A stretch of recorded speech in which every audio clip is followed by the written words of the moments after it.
श्री शिवाय नमस्तुभ्यम हर हर महादेव जय महाकाल। कैसे हैं आप सभी लोग। देखिए आप सभी को पता है कि कल है 16 अगस्त 2025 का दिन और कल के दिन पड़ रही है कृष्ण जन्माष्टमी का महापर्व, जिस दिन आपको हरि चंदन के 7 बेल पत्र का अचूक उपाय करना होता है। पूज्य गुरुजी ने हाल ही की कथा में बताया, जो कि शिव महापुराण की कथा थी, लेकिन उन्होंने विष्णु पुराण के छंद के बारे में बताया कि कैसे जब कान्हा जी का जन्म हुआ और जब देव आदिदेव महादेव मिलने उनसे मृत्यु लोक में आए, तब इस हरि चंदन के 7 बेल पत्र का उपाय जो व्यक्ति सुबह होने से पहले कर लेता है, आपके जीवन में महाराज कभी धन की समस्या नहीं आ सकती, कभी कर्ज नहीं बढ़ सकता।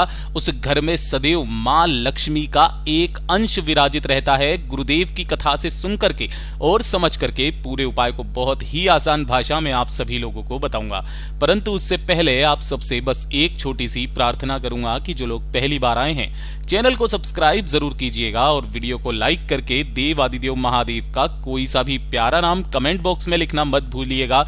साथ ही साथ जय श्री कृष्ण जरूर लिखिएगा।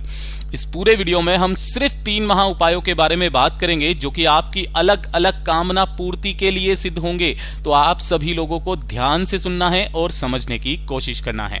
सबसे पहले बात करते हैं हमारे पहले वाले उपाय की, जो कि आपको हरि चंदन के 7 बेलपत्र का उपाय करना होता है इस कृष्ण जन्माष्टमी की रात्रि को कितने बजे, आप सभी को पता है कि 16 से 17 तारीख की जब रात्रि को 12 बजे डेट लगेगी, है ना, यानी कि रात्रि को 12 बजे जब आप कान्हा जी का जन्म करवाओगे, उस समय पर आप सभी लोगों को इस वाले उपाय को करना है। जब आपके घर में धन और कर्ज को लेकर के समस्याएं हो, या फिर आप चाहते हो आपके जीवन में सदैव धन की आवक होती रहे, कभी भी आपके घर में कर्ज ना बढ़े, व्यापार दुकान फैक्ट्री आपकी असहनीय चले, मतलब कभी किसी तरीके की कोई धन की समस्या आपके जीवन में ना आए, तो आज रात्रि का ये उपाय करना बिल्कुल भी मत भूलिएगा। गुरुदेव ने कहा कि आप सभी लोगों को करना क्या है, लेना होगा थोड़ा सा हरि चंदन। अब ये हरि चंदन बनाना किस तरीके से होता है वो भी मैं आपको बता देता हूं। हरि चंदन जो होता है, तुलसी जी की जो लकड़ियां होती है, आपने देखा होगा इस तरीके से, तो तुलसी जी की लकड़ी नहीं, अगर आपको थोड़ा सा तुलसी जी की जड़ का कोई टुकड़ा मिल जाए, जड़ का टुकड़ा, है ना, उस जड़ के टुकड़े को जब घिसा जाता है तो घिस करके जो चंदन निकल करके आता है, उस चंदन को बोला जाता है हरि चंदन। तो मात्र आपको 1 चुटकी हरि चंदन लेना होगा। इससे पहले आप लोगों को कोशिश करना है कि महादेव के मंदिर में अगर जा सको तो चले जाना, और महादेव के मंदिर में जाने के पश्चात आपको शिवलिंग पर से कोई से भी 7 बेलपत्र समर्पित करके, 1 लोटा शुद्ध जल समर्पित करके और बाबा से विनती कामना करके उन 7 बेल पत्रों को वापस उठाकर लेकर के आ जाना है। घर पे अगर किसी तरीके का कोई शिवलिंग आपके घर में विराजित है तो वहां पर भी उस शिवलिंग पर 7 बेल पत्रों को समर्पित करके, 1 लोटा शुद्ध जल समर्पित करके उन 7 बेल पत्रों को उठा लेना है। ठीक है। अब जब रात्रि के 12 बजेंगे, जब आप नंदलाल जी का जन्म अभिषेक करवाएंगे, उनको पूजन पाठ करेंगे, उनकी आरती करेंगे, वंदना करेंगे, झूला झुलाएंगे, उस समय पर आपको एक काम करना है। उस समय पर जब आप उनका पूरा पूजन कर देंगे, पूजन करने के पश्चात जो आप एक दीपक तैयार करेंगे, ठीक है, ये जो एक दीपक होगा, ये कौन सा होगा, चाहे आटे का बना लो चाहे मिट्टी का, इसके अंदर आपको लगानी है एक गोल बाती, है ना, और इसके अंदर भरना होगा आपको घी। इस तरीके से आपको एक दीपक तैयार कर लेना है। इस दीपक को आपको प्रज्वलित करना है, लेकिन उसका नियम जान लीजिएगा। आपने जो भी बेलपत्र लिए हैं, 7 बेलपत्र, उन सभी 7 बेलपत्रों पर आपको हरि चंदन की एक बिंदी बीच वाले पत्ते पर लगानी है। क्या करना है, बीच वाले पत्ते पर हरि चंदन की एक बिंदी 7 बेलपत्रों पर लगानी है। ध्यान से सुन लीजिएगा, हरि हर महादेव के नाम से आपको यह उपाय करना है। क्या करना है, 7 बेलपत्रों पर एक हरि चंदन की बिंदी लगाना, और बिंदी लगा करके आपको नारायण भगवान के सम्मुख में उन 7 के 7 बेल पत्रों को ऐसे समर्पित करना कि डंडी आपकी तरफ में रहे और बीच वाली पत्ती जो हो वो नारायण भगवान की तरफ में हो, जिसके ऊपर की बिंदी इस तरीके से लगी हुई रहे। ठीक है। आपने जो दीपक लिया है, उस दीपक को इन बेल पत्रों के ऊपर से 7 बार घुमाकर, कितनी बार घुमाकर? 7 बार घुमाकर इन्हीं बेल पत्रों के ऊपर आपको उस एक एक दीपक को अपनी कामना कह करके प्रज्वलित कर देना है कि भगवान मेरे घर में कभी भी धन को लेकर समस्या ना आए, कभी भी कर्ज ना पड़े, कभी भी आर्थिक स्थिति इतनी खराब ना हो कि मुझे दुनिया वालों के सामने हाथ फैलाना पड़ जाए। ठीक है, इतनी सी कामना करके इस दीपक को यहां से उठाना,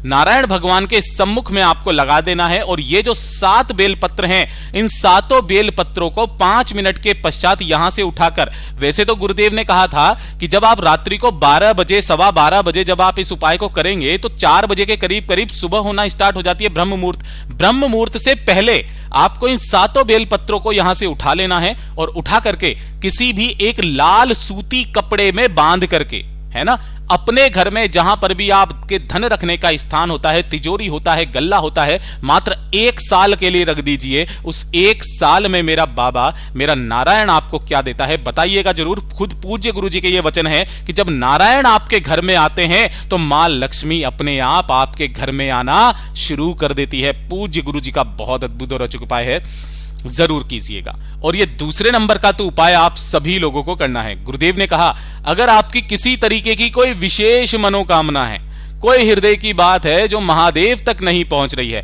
आपकी इच्छा पूरी नहीं हो रही है, आपने काफी सारे उपाय कर लिए, व्रत कर लिए, तो आज के दिन का यह सबसे अचूक उपाय बताया है गुरुदेव ने कि व्यक्ति, जो जीव जिस भाव को लेकर, जिस कामना को लेकर के इस काम को करता है, उसकी कामना सीधे नारायण तक पहुंचती है और मेरे बाबा उसकी कामना को पूरा जरूर करते हैं। पूज्य गुरु जी ने कहा कि आपको मात्र एक दीपक तैयार करना है। ये वाला जो दीपक होगा कोई आम दीपक नहीं होगा, ये होगा नारायण दीपक। कौन सा होगा? नारायण दीपक होगा। अब इसे बनाना किस तरीके से है वो चीज ध्यान से सुनिएगा। आपको तुलसी जी की छोटी छोटी 7 डंडियां लेनी है, बिल्कुल पतली पतली सी सूखी हुई डंडी लेनी है, गीली डंडी मत लेना, सूखी हुई 7 डंडियां आपको ले लेनी है। ठीक है ना, जैसे कि यहां पर चित्र में बता रहा हूं, इस तरीके से सूखी हुई 7 डंडियां लेकर आपके घर में जो भी मोली, कलावा, लच्छा, लाल धागा जो होता है, उस लाल धागे को आपको इसके ऊपर अच्छे से लपेट देना है, पूरे पर अच्छे से आपको लपेट करके इस तरीके से आपको एक बाती का निर्माण कर लेना है, लंबी बाती, है ना। इस तरीके से तुलसी दल की बाती का आपको निर्माण कर लेना है। निर्माण करने के पश्चात जो आपने दीपक लिया है, इसी दीपक के अंदर आपको सबसे पहले भरना होगा गाय का घी। ध्यान रखना, यहां पर आप भैंस का घी नहीं, गाय का घी काम में लेंगे और इस गाय के घी में ही उस लाल जो आपने तुलसी दल की बाती बनाई है, उस बाती को डुबो देना, अच्छे से घी में डुबोना, और इस दीपक के अंदर आपको उसी वाली बाती का प्रयोग करना है। इस तरीके से प्रयोग करके जैसे ही आप इस दीपक में बाती लगाओगे, इस बाती को आपको प्रज्वलित करना है। यह तुलसी दल का दीपक महाराज, जो पूज्य गुरु जी ने विष्णु पुराण का सबसे अचूक उपाय बताया है कि नारायण को आपके घर में आना ही पड़ता है। इस तुलसी दल के दीपक को प्रज्वलित करके, जला करके, जो व्यक्ति इस कृष्ण जन्माष्टमी की रात्रि को नारायण भगवान का आगमन करता है, उनकी वंदना करता है, उनकी प्रार्थना, उनसे प्रार्थना करके अपनी इच्छा की पूर्ति करके उनकी आरती करता है ना, इस तुलसी दल का इतना बड़ा प्रमाण है महाराज कि आपकी चाहे कितनी भी बड़ी कामना क्यों ना हो, पूरी तो होती ही होती है। 7 जन्म का फल आपको एक ही जीवन में, उस जीव को एक ही बार में प्राप्त हो जाता है। पूज्य गुरु जी का बहुत अद्भुत और अचूक उपाय है, जरूर कीजिएगा। और ये तीसरे नंबर का उपाय आज आप सभी लोगों को निश्चित रूप से करना है। लिख करके रख लेना, नोट करके रख लेना। किन लोगों को यह वाला उपाय करना है वो चीज ध्यान से सुनिएगा। गुरुदेव ने कहा कि अगर आपके घर में जैसे कि पति पत्नी होते हैं, है ना, जो जोड़े होते हैं ना, पति पत्नी होते हैं, जिनके बीच में लड़ाई झगड़ा, क्लेश बहुत ज्यादा है। दूसरा, दोनों के बीच में क्लेश भी नहीं हो रहा, लेकिन दोनों के बीच में प्रेम कम हो गया है, दोनों एक दूसरे के मनोभाव को नहीं समझ पा रहे हैं, थोड़ा सा उनके जीवन में खटपट होती रहती है, तो अपने जीवन में प्रेम रस को बढ़ाने के लिए, दोनों के मतभेदों को खत्म करने के लिए गुरुदेव ने कहा कि अगर किसी ने पूरी दुनिया को प्रेम का पाठ पढ़ाया तो वे मेरे कल्लू जी महाराज यानी कि कान्हा जी हैं, जो कि राधा और कृष्ण का नाम दोनों का साथ में लिया जाता है जब भी कभी प्रेम की परिभाषा दी जाती है। आज की रात्रि जब आप झूला झुलाएंगे, उस समय पर आपको करना क्या है कि आपको 2 तुलसी के पत्ते लेने हैं। कितने? 2 तुलसी के पत्ते। अब वो दोनों पत्ते जो होने चाहिए ना, वो एक ही डाल में से होने चाहिए। ऐसे करके दोनों के दोनों जुड़े हुए 2 तुलसी के पत्ते लेने हैं। इन्हीं दोनों तुलसी के पत्तों के ऊपर आपको एक एक हल्दी की बिंदी लगाकर जब रात्रि के समय पर आप नारायण भगवान का आगमन करेंगे, उनसे वंदना करेंगे, उनकी आरती करेंगे और उसके पश्चात जब आप उन्हें झूला झुलाएंगे तो उसी दोनों की दोनों तुलसी की पत्तियों को अपनी कामना कह करके, जब दोनों पति पत्नी मिलकर के नारायण भगवान को झूला झुलाते हैं और अपनी कामना करते हैं कि जैसे आपके जीवन में प्रेम रस की धार बह रही है, हे मेरे भगवान, हमारे भी जीवन में जितनी भी कठिनाइयां आ रही है, जितने मतभेद हो रहे हैं, उन्हें खत्म कीजिए, उन्हें प्रेम में बदलिए। एक बार करके देखिएगा, आपको इसका निश्चित रूप से फल प्रदान होगा। पूज्य गुरु जी का बहुत अद्भुत और अचूक उपाय है, जरूर कीजिएगा। वीडियो पसंद आए तो लाइक जरूर करना, चैनल को सब्सक्राइब जरूर कीजिएगा।